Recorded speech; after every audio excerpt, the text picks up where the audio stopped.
sa gawang puspos ng bait, pagkat may kakamting langit. Hallelujah, Hallelujah, Hallelujah, Hallelujah.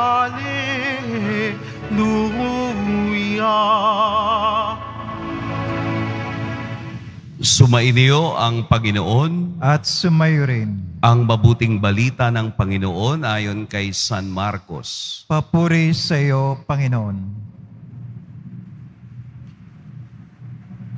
Noong panahong iyon, si Herodes ang nagpahuli, nagpagapos at nagpabilanggo kay Juan dahil kay Herodias. Ang babaeng ito'y asawa ni Felipe, na kapatid ni Herodes, ngunit kinakasama niya. Laging sinasabi sa kaniya ni Juan, "Hindi matuwid na kunin ninyo ang asawa ng inyong kapatid." Kaya't si Herodias ay nagkimkim ng galit kay Juan. Hinangad niyang ipapatay ito, ngunit hindi niya magawa sapagkat natatakot si Herodes kay Juan. Alam niyang ito'y taong matuwid at banal, kaya't ipinagsasanggalang niya. Gustong-gusto niyang makinig kay Juan, bagamat labis siyang nababagabag sa mga sinasabi nito. Sa wakas ay nagkaroon ng pagkakataon si Herodias nang anyayahan ni Herodes sa kaniyang kaarawan ang kaniyang mga kagawad, mga pinuno ng hukbo at ang mga pangunahing mamamayan ng Galilea. Pumasok ang anak na babae ni Herodias at nagsayaw. Labis na nasiyahan si Herodes at ang mga panauhin. Kaya't sinabi ng hari sa dalaga, "Hingin mo sa akin ang anumang ibig mo at ibibigay ko sa iyo." At naisumpa pa niyang ibibigay kahit ang kalahati ng kaniyang kaharian kung ito ang hihilingin. Lumabas ang dalaga at tinanong ng kaniyang ina, "Ano ang hihingin ko?" "Ang ulo ni Juan Bautista," sagot ng ina. Dali-daling nagbalik ang dalaga sa kinaroroonan ng hari. "Ang ibig ko po'y ibigay ninyo sa akin ngayon din. Sa isang pinggan ang ulo ni Juan Bautista," sabi niya. Labis na nalungkot ang hari. Ngunit dahil sa kaniyang sumpa na narinig ng kaniyang panauhin, hindi niya matanggihan ang dalaga. Kaagad niyang iniutos sa isang bantay na dalhin sa kaniya ang ulo ni Juan. Sumunod ang bantay at pinugutan si Juan sa bilangguan. Inilagay ang ulo sa isang pinggan at ibinigay sa dalaga. Ibinigay naman iyon ng dalaga sa kaniyang ina. Nang mabalitaan ito ng mga alagad ni Juan, kinuha nila ang kaniyang bangkay at inilibing. Mga kapatid, ang mabuting balita ng Panginoon. Pinupuri ka namin, Panginoong Jesucristo. Magsiupo muna ang lahat. Magandang umaga po sa lahat. Fiesta natin, no? Ng ating parokya. The beheading of John the Baptist, o ang pagpapakasakit ni San Juan Bautista. Yung pagpapakasakit na hanggang sa dulo ng kaniyang buhay ay nakatuon sa katuparan ng kaniyang misyon. Yung huling sandali na itinuro niya si Jesus, ang kordero ng Diyos na nag-aalis ng kasalanan ng sanlibutan. Nang itinuro niya si Jesus, kaniyang itinuturo na iyon ang ating katapusan.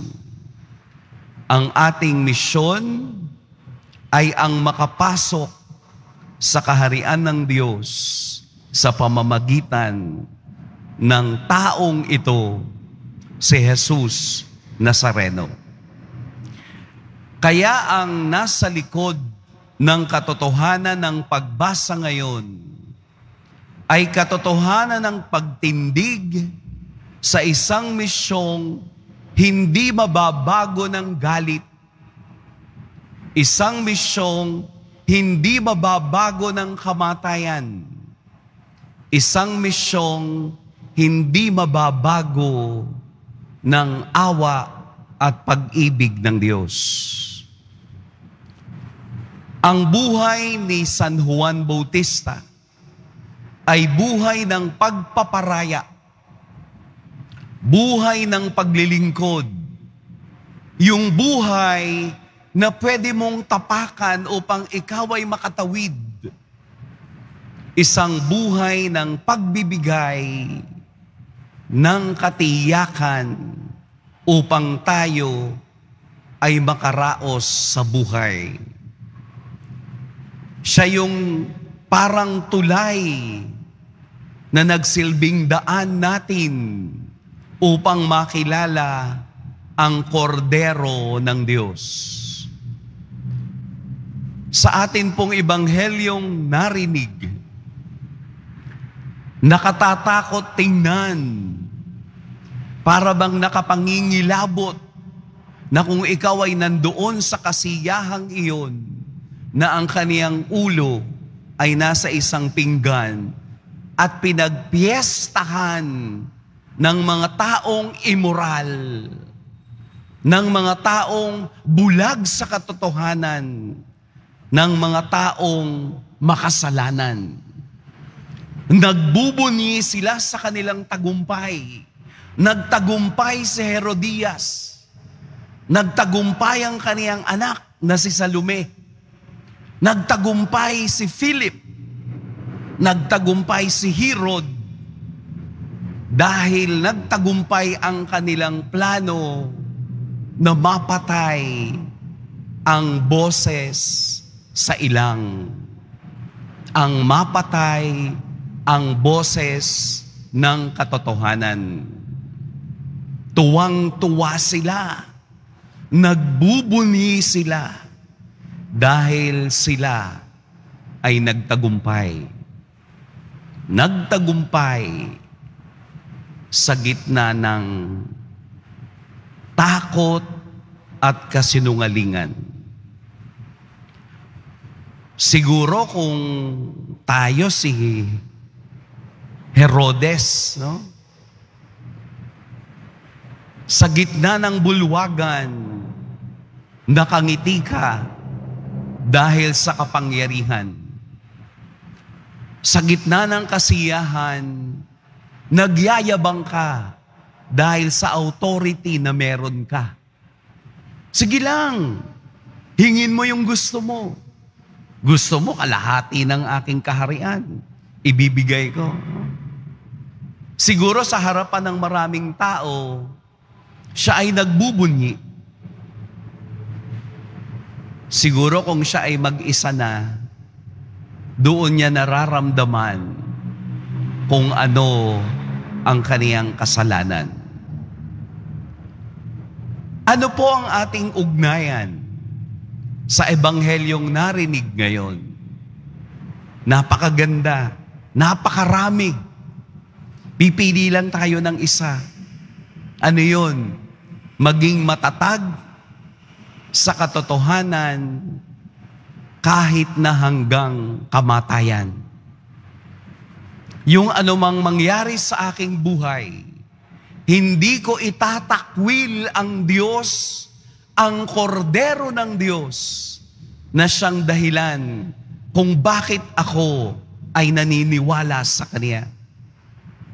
Anumang unos, anumang problema, anumang challenges na darating, kahit na ito'y gitna ng kamatayan, ako'y maninindigan dahil sa kordero ng Diyos na aking pinaniniwalaan.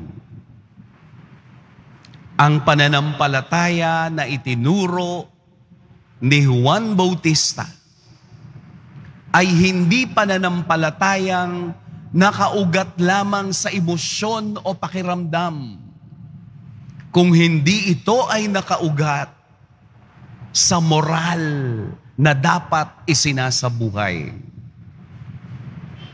Hindi ito pananampalatayang emosyonal na kapag nakanti ng konti ang inyong pananampalataya o paniniwala, galit ang lalabas sa iyo.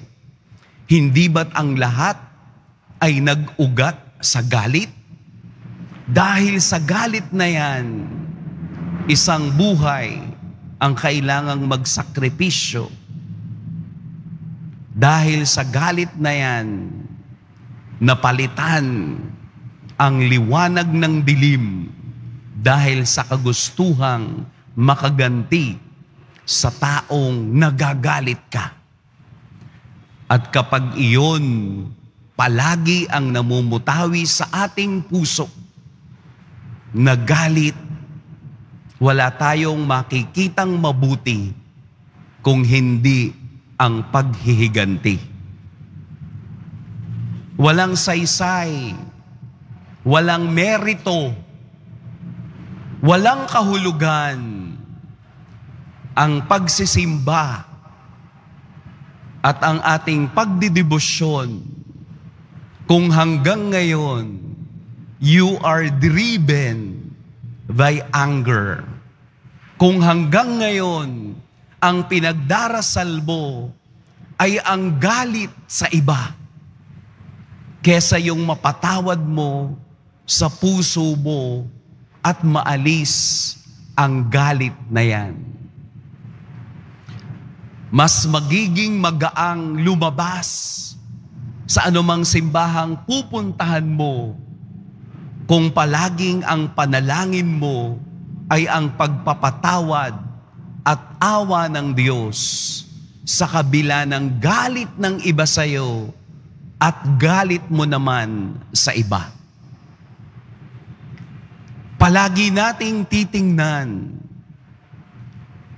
what is the purpose of my prayer? Ano ang purpose kung bakit ako nagsisimba? Ano ang purpose kung bakit ako nagdarasal? Katulad ni Juan Bautista na naging matatag, matapang sa kaniyang misyong ipakilala si Jesus sa atin. Ipakilala na ang kordero ng Diyos ang siyang tunay na daan ng kaligtasan. Kaya sa ating paghakbang, kailangan nating tumingin sa dalawang bahagdan. Ang pag-akyat sa langit ay dadaan sa dalawang baitang ng ating buhay. Ano po yun? Ang baitang o yung step ni San Juan Bautista at ang step ng ating Poong Jesus Nazareno. Parang madali, pero yung dalawang steps na yon, kailangan nating lumundag ng may pananampalataya at nakapikit ang mata, sapagkat ang Diyos na siyang kapupunan, sapagkat ang Diyos na siyang katuturan kung bakit tayo'y nabubuhay ng mabuti at nagpapakabuti. Sapagkat ang ating sinusundan na Poong Jesus Nazareno ay napagtagumpayan na ni Juan Bautista. Tayo naman ang susunod na titindig at lalaban sa hamon ng buhay kahit na po sa gitna ng kamatayan. Pagpalain tayo ng poong may kapal.